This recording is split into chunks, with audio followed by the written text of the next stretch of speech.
If you study English as Asian background, like me, trying hard to practice speaking in whatever way, you probably, no, not probably, it's definitely unavoidable part is the accent. In this video, I'm not gonna do a comparison with different English accent.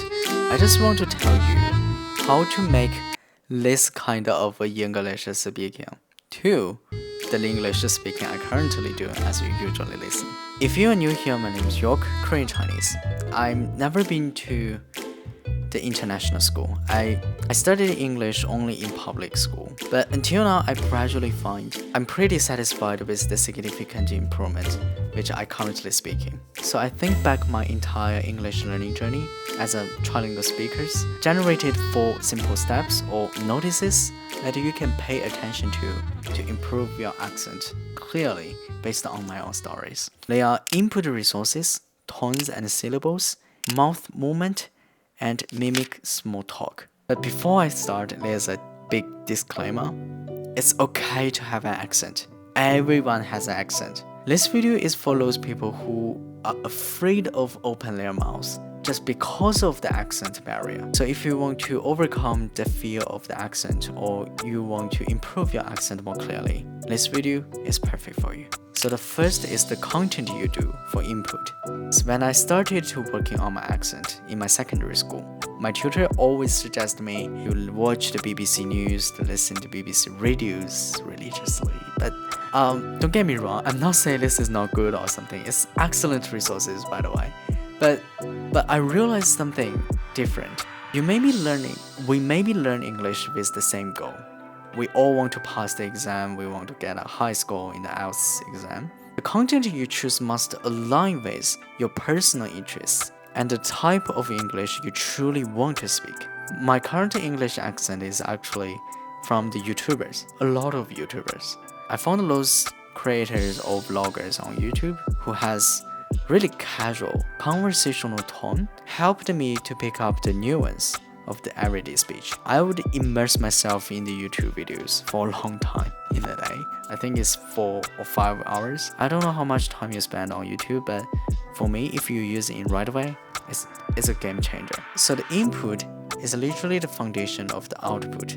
If you want to change your output, if you want to change your speaking way, you must change your input way first. I will share with you some YouTubers which I like, put in the description below. So if you want to have a look and leave the comments, what do you like?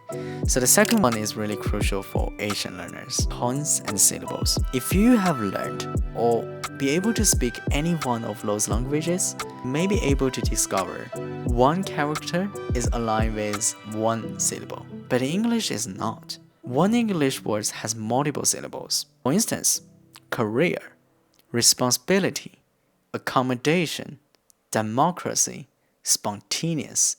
It's really hard for Asian learners to notice this because Korean, Japanese, and Chinese, they already have their own reading or speaking system because we just copy and paste this first language's habits to apply on the English directly. So that is the accent coming from. Fairly early on, I thought a good speaking is pronounce every single character really clear and accurately, but it's not.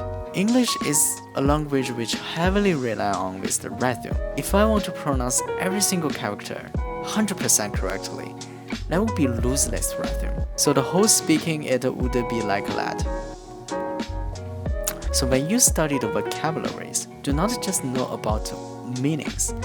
Learn about how to pronounce it. It's literally help you to how to pronounce it correctly and speak with a natural way. I practice by repeating the phrases with different stress, tones, and syllables by native speakers. Record myself and compare with the native English speakers. You will find that gap, and that gap will help you to break through the accent barrier. Through practice, make your speak more clear and natural. The third one is focusing on the mouth movement. At first, I don't realize how important of mouth movement is because let me do an experiment. Use that finger, put it in between the nose and your mouth. I think this area is called putrum, is it? So let me stick is to not move this part and So let me have a try to speak another language. Hello, 大家好，我是 York，欢迎来到我的频道。안녕하세요，저는 York입니다。구독과좋아요를부탁드립니다。はい、こんにちは、Yorkです。僕は日本語6言間勉強でします。よろしくお願いします。So you can find if I attach on this finger, it's okay to speak those languages because it doesn't affect so much. In Asian languages, they don't want to show off too much with the facial movements because they think it's unrespectful or something. It's cultural side. But English, if I want to attach there, you will significantly find because I can't move the mouth, so I can't really make the clear sound. You can find that there's a significant difference. See, that's it. So if you want to speak English really clear, freely move your mouth. Don't care about the facial movement or something. It's totally fine. It doesn't matter with the respect because you want to speak clear. It's the best respect for others. So apply on this tactic immediately. It will change your accent immediately.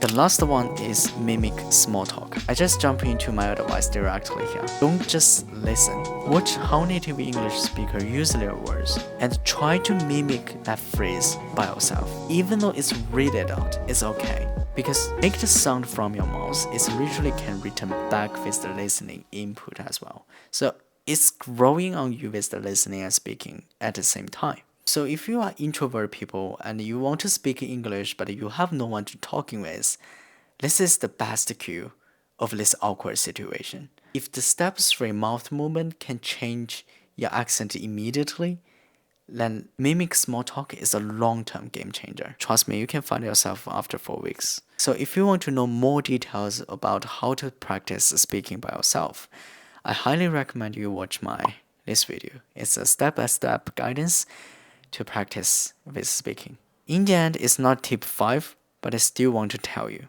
you don't need to have a perfect accent. Don't even talk about English. When I speak Chinese, I have an accent too. And when I speak in Korean, I have strong accent in Korean as well, even though it's my mother tongue. I have a North Korean accent. Because I was born in the county between the border area between China and North Korea. So when I open my mouth to speak in Korean, some of the South Korean, they can realize, are you refugees escaped from North Korea? So it's another topic, so I can make a video about this. So in the end, improve your accent, well, embrace your accent. I hope you learned something from this video. And if you have any thoughts, advice, likes or dislikes, please put it in the comments, let me know. And these are the crews to support me. My name is York. See you next time. Bye. The type of English you want to speak and the type of English you want to speak.